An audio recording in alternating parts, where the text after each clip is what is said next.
예, 오늘 그 한국일보에서 한동훈 보도한 그 영수회담의 이면에 가려진 여러 가지 물밑 대화나 이런 것들에 대해 가지고 정보를 접하고 상당히 놀랄 수밖에 없었습니다.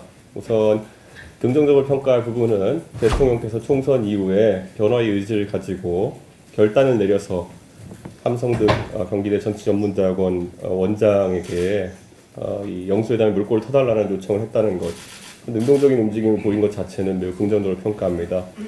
하지만 영수회담에서 정작 민생이라든지 아니면 중요한 사안들에 대한 물밑 대화가 오가고 조율되었다기보다는 정치적으로 사실 크게 의미가 없는 그런 제안들이 오갔다는 것이 상당히 놀라웠습니다.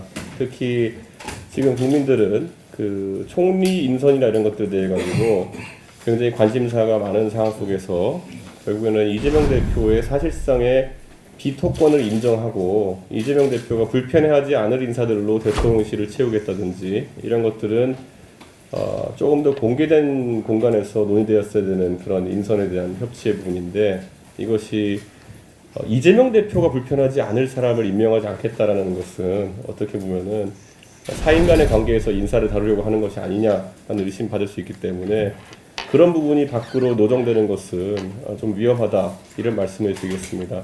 특히 거론된 인사가 원희룡 장관과 같은 중견 정치인인데 그분의 명예를 생각해서라도 그런 부분에 대해서는 언급이 그렇게 오갔다는 것, 그리고 그것이 노정되는 것은 좋지 않아 보인다, 이렇게 말씀을 드리겠습니다. 지금 윤석열 정부는 총선 패배 이후 한 달이 다 돼가는데 결국 비서실장과 정무수석을 임명한 것 외에는 인사로서 새로운 감동이나 아니면 변화의 의지를 보여주지 못하고 있습니다.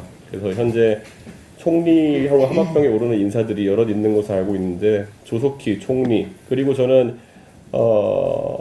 지금 상황 대통령께서 정치적인 부담을 느끼시겠지만은 경제 관련 부처라든지 이런 부분에 대해서는 중폭의 개각이 필요하다, 이런 말씀도 드리겠습니다. 지금 우리 정부가 물가 관리에 실패하고 있다는 평가를 받고 있기도 하고, 그리고 계속 그 경제부처에서는 GDP 성장률 같은 단편적인 지표만 이야기하면서 경제 성과를 부풀리려고 하는 것 같은데, 양극화라든지 아니면 부동산 위기라든지 이런 국민의 민생에 직결된 부분 같은 경우에는 대안을 잘 내놓지 못하고 있습니다. 그래서 저는 경제, 산업 관련 부처의 중폭 개각 도전은 해야 된다, 이런 생각입니다. 그래서 앞으로 그런 인선을 신속하게 추진해서 적어도 임기 후반부에는 윤석열 정부가 민생을 살피고 새로운 모습을 보이는 그런 정부가 됐으면 좋겠다, 이렇게 생각합니다.